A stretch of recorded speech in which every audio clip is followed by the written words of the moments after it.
என்று அழைக்கக்கூடிய காக்ரோச் ஜனதா பார்ட்டியின் போராட்டம் மற்றும் நாடு முழுவதும் நடைபெற்ற இளைஞர்கள் மாணவிகளுக்கான இந்த போராட்டம் முற்றுப்பெறும் நிறைவு பெறும் என எதிர்பார்க்கப்படுகிறது. இதற்கு அடுத்த கட்டமாக அவர்கள் வைக்கக்கூடிய 2 கோரிக்கைகளையும் ஏற்போம் என அறிவித்திருக்கிறார்கள். ஒன்று, வழக்குகளை வாபஸ் பெற வேண்டும். இரண்டாவது, 1 கோடி ரூபாய் நிவாரண உதவியை வழங்க வேண்டும் என்ற கோரிக்கையும் நிச்சயமாக மத்திய அரசு ஏற்கும் என எதிர்பார்க்கப்படுகிறது. ஒட்டுமொத்த தேசமே கொதித்தெழுந்த இந்த நீட் வினாத்தாள் மோசடி விவகாரத்தில் இளைஞர்களும் மாணவர்களும் மாணவிகளும் நடத்திய தன்னெழுச்சியான ஒரு அரசியல் சார்பற்ற போராட்டம் இந்தியாவில் முதன்முறையாக மாபெரும் வெற்றியை ஈட்டி இருக்கிறது.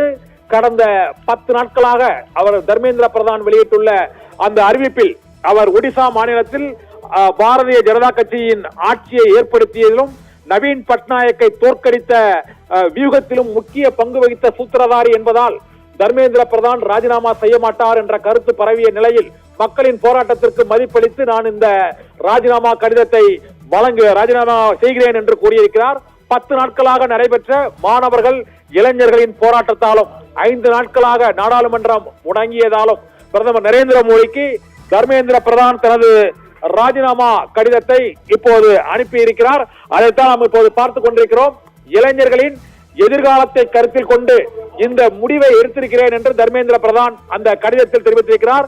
கடந்த 10 நாட்களாக நடைபெறும் போராட்டத்தால் நான் மிகவும் வருத்தம் அடைந்தேன் என்றும் நாட்டின் இளைஞர்கள் தீய சக்திகளின் கைகளில் நாடு சிக்கிக் கொள்ளக்கூடாது என்பதற்காகவும் வினாத்தாள் கசிவுக்கு பொறுப்பேற்று தர்மேந்திர பிரதான் தனது பதவியை ராஜினாமா செய்வதாக இப்போது பிரதமருக்கு எழுதிய 2 பக்க கடிதத்தில் அவர் விளக்கமாக தெரிவித்திருக்கிறார். இளைஞர்களின் முன்னேற்றத்திற்கு தொடர்ந்து நான் பணியாற்றுவேன். நாட்டுக்கு சேவையாற்றுவதே என் வாழ்க்கையின் உயர்ந்த முன்னுரிமை.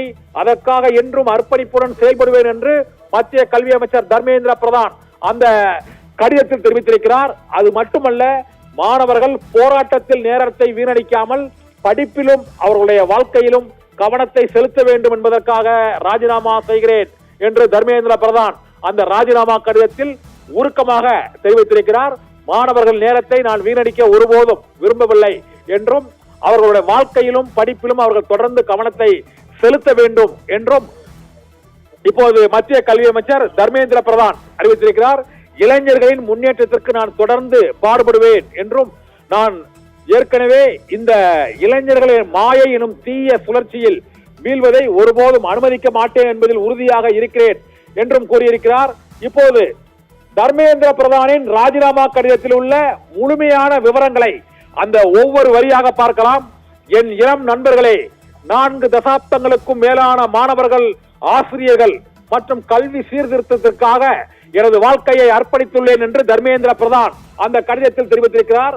ஒரு வலிமையான, அனைவரையும் உள்ளடக்கிய மற்றும் தொலைநோக்கு பார்வை கொண்ட கல்வி முறையே ஒரு வலிமையான தேசத்தின் அடித்தளம் என்ற எப்போதும் நான் நம்பிக்கை வைத்துள்ளேன் என்றும் தர்மேந்திர பிரதான் அதனை தெரிவித்திருக்கிறார்.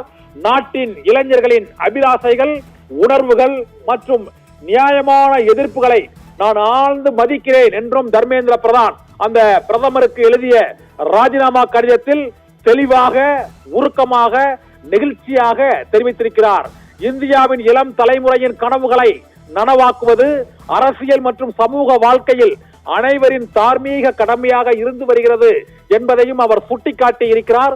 பிரதமர் நரேந்திர மோடியின் தொலைநோக்கு பார்வை கொண்ட தலைமையின் கீழ் தேசத்திற்கு சேவை செய்ய எனக்கு கிடைத்த வாய்ப்பிற்காக நன்றியை தெரிவித்துக் கொள்கிறேன் என்று மத்திய கல்வி அமைச்சர் தர்மேந்திர பிரதான் பிரதமர் நரேந்திர மோடிக்கு எழுதிய கடிதத்தில் தெரிவித்திருக்கிறார். இருந்த போதிலும் மே மாதம் 3ஆம் தேதி அன்று நடைபெற்ற